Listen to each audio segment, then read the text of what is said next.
Hello, friends. This is Dave Hurwitz, executive editor at ClassicsToday.com, here with how to build a really basic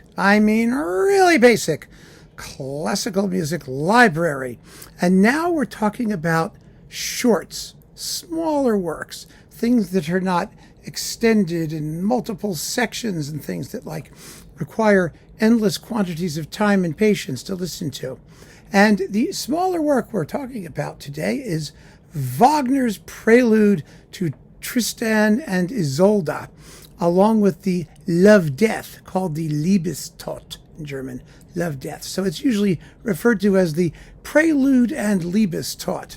So what this does, which is really rather funny, because, to talk about Wagner as a miniaturist is a little bit ironic, because his operas are famously long and long-winded, 4.5, 5 hours on average, maybe, at least his mature ones.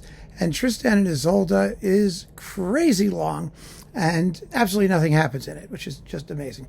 It's one of the most famous and iconic works in all of music because of its revolutionary use of chromatic harmony. That's notes foreign to the general key that the music is in. And the result of that is that the music has this panting, heaving, vaporous, slithery, unresolved yearning, which only resolves 4.5 hours down the road at the very end. And the resolution, of course, is death. Yes, it's death. That's why they call it the Love-Death. I got to tell you what happens in the story, then you'll get it.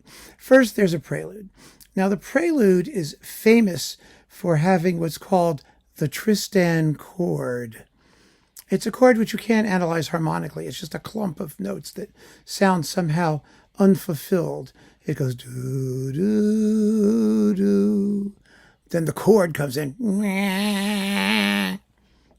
That's the chord. I can't do multiple notes, so I go. Anyway, there's this mysterious chord, and the whole prelude is this suspended, unfulfilled crescendo leading to a climax. It's really very, very frustrating to listen to because it doesn't resolve, but it's passionate and powerful and haunting as well. It's really quite the piece. Anyway, so what happens is Tristan is going to pick up Isolde in Cornwall, or he's in Cornwall. I don't know, they're going somewhere. She's Irish. Pick her up to bring her back to marry his buddy, King Mark. Now, Tristan and Isolde met previously, before the opera began, and they were sort of in love. I mean, they are kind of in love. But because it's, the day and chivalry and whatnot, Tristan has to pick her up and transport her to the guy she's actually supposed to marry, even though she doesn't love him and doesn't want to marry him. So she's really pissed. She spends the whole first act really pissed. It takes place on the boat.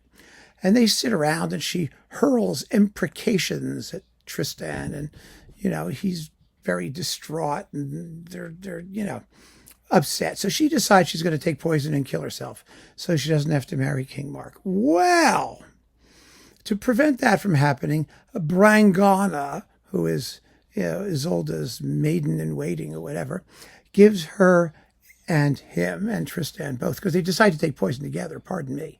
They're going to die together. It's all very noble.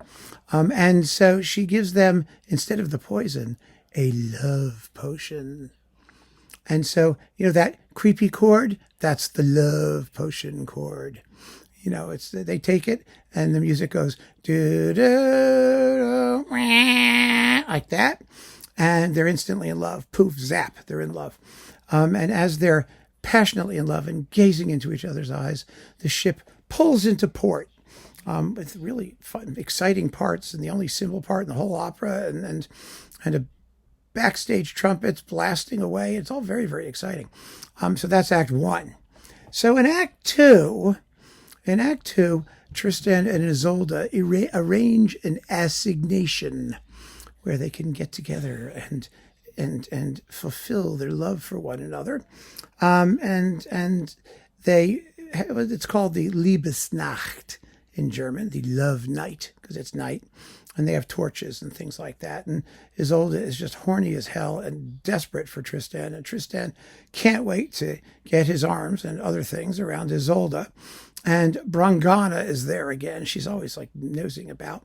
And there's another knight or courtier named Melot, or I call him Merlot after the wine. It's easier to remember. His name is Melot. He hates Tristan.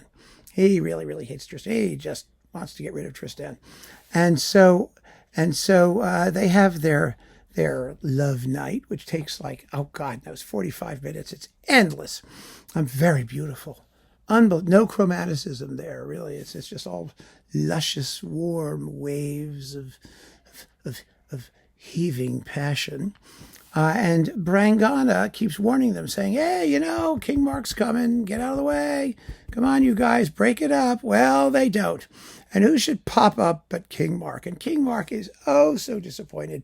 He spends the next half an hour telling Tristan just how disappointed he is. I thought I could count on you. I thought you were my friend. I thought you were going to do what you were supposed to do. I thought you were trustworthy. I put all my hopes in you. You betrayed me. I don't like you. And it just goes on and on endlessly. And then Merlot shows up and stabs Tristan, who doesn't die quite yet. So that's Act 2. In Act 3, there are only 3 acts. Isolde is not there yet. Tristan is delirious. He's with his buddy, whatever his buddy's name, Curvinal, I think his name. I don't know. He's got some long, strange name. And he's delirious, and he's hallucinating, and he wants Isolde, and he hallucinates for, I don't know, better part of an hour. And at the end of the hallucinations, Isolde finally shows up. She comes back to see him, and he dies. And when he's dead, she begins to have this huge psycho-suicidal musical orgasm called the Liebestod, the love death. She sings about how she's endlessly yearning and yearning and sterning and dribbling and then she's panting and it's the most supreme bliss. And at the moment of supreme bliss, she dies, and that's the end. So what you get in the Prelude and Liebestod, which what I'm talking about, is the opening of the opera and the very end of the opera.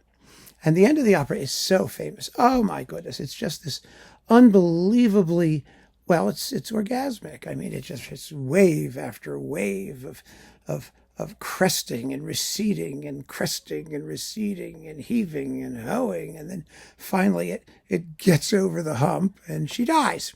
It's marvelous music. It really is. But it's like it's unlike anything else that had been written before. When Wagner first put it into production, he had to withdraw it. It had 50 rehearsals, and the orchestra couldn't play it. They just couldn't do it. It was that difficult, and an endurance test for everybody as well. So it's really an exceptional piece. And Wagner wrote it, by the way, as something easier to do than the ring operas he was working on, which were written for just enormous orchestral forces and had staging requirements that nobody else could be expected to fulfill.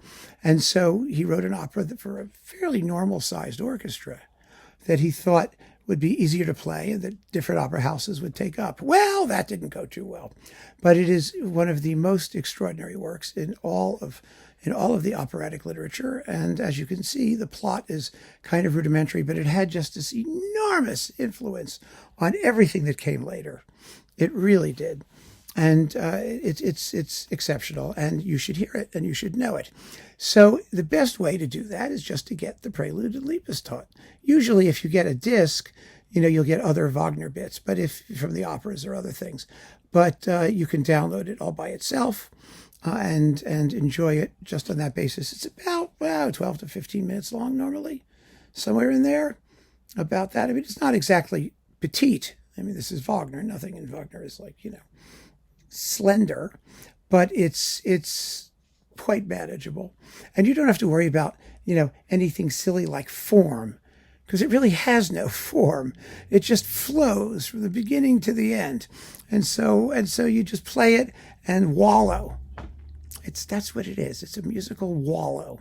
So just get wallowing and have a really good time with the Prelude and Liebestod to Tristan and Isolde. And you've got to deal with Wagner at some point. And we're not going to handle complete operas until maybe, the 7,000th video in this series. So this is a good place to get started and to get your dose of Wagner. So keep on listening, friends. Thanks so much for joining me. Take care.